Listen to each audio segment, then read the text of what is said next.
Evans, kwa faida yule msikilizaji ambaye anatusikiliza, hebu tuangalie game approach ya kocha Fadlu. Unafikiri alifanikiwa wapi kwa kabili timu ya CS Sfaxien na mwisho siku kuibuka na ushindi wa alama 3 muhimu?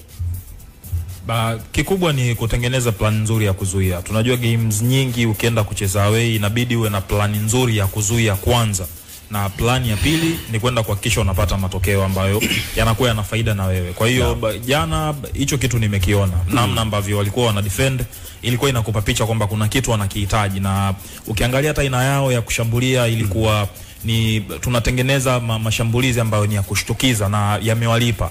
Ukiangalia goal ambalo wanalifunga Jamchazawa ni kwenye mazingira hayo. Unapigwa mpira, Ateba anaenda kugombania na walinzi wawili, anafanikiwa. Ateba unajua ile unasema ni kama alikuwa anataka kumvisha mtu kikoi, ila mpira ukaenda mbali, na mpira ulikoelekea tayari kuna mtu alikuwa shafanya movement, ameingia ndani ya 18 ambaye ni Jamchazawa, ameweka mali kifuani, ameweka kambani. Kwa hiyo ni moja kati ya goli ambalo naamini likawapa nafasi sasa Simba ya kukaa na kutulia kwamba tunaweza kufanya vitu vingine vitokee. Tayari tuna uongozi, tufanye vitu vya msingi tu, na ndio maana tukiangalia namna ambavyo walikuwa wanacheza kwenye half ya mpinzani haikuwa kama ambavyo Sfaxien wamecheza kwenye half ya Simba.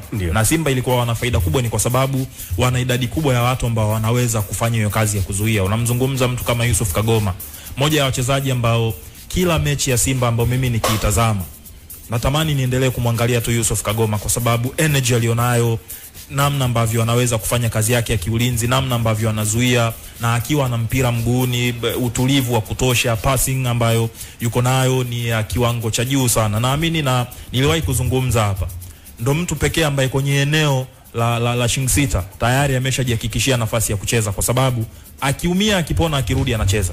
Walioko wengine wote watamsubiri yeye, ni kwa sababu amekuwa anakupa hiyo energy kila siku na amekuwa anafanya kazi bora na kila mtu anaiona. Kwa hiyo mimi naamini Fadlu kwenye eneo lake la kuzuia tayari kuna vitu vinaonekana, na timu yake pale nyuma kubadilika imekuwa ni kazi ngumu, ila maeneo ya juu ndo kumekuwa kuna hizo rotation. Leo anaanza Mukwala, ataanza Ateba na watu wengine, ila kikubwa ambacho mimi bado kwa Simba bado na nitaendelea kukidai ni namna ya kucreate hizo nafasi za matokeo.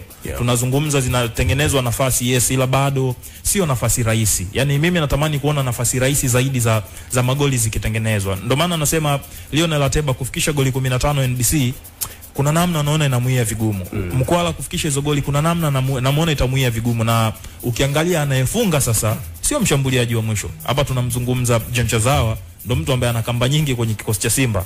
Kwenye mashindano ya kimataifa unaona ana kamba 2, ana assist 2, ukija ndani ana kamba 7, ana assist 5. Kwa hiyo unaona ni mtu ambaye amekuwa anafanya vitu zaidi ya wale ambao ndo target ya kwanza ni wakina Lionel Ateba, ndo wale wanatakiwa kupasia kambani wa kwanza, ila nafasi gani wanatengenezea watu, unaona ni nafasi ambazo sio rahisi sana za wao kufanya vitu vitokee. Kwa hiyo mimi naamini Fadlu ana kazi ya ziada ya kufanya kwenye eneo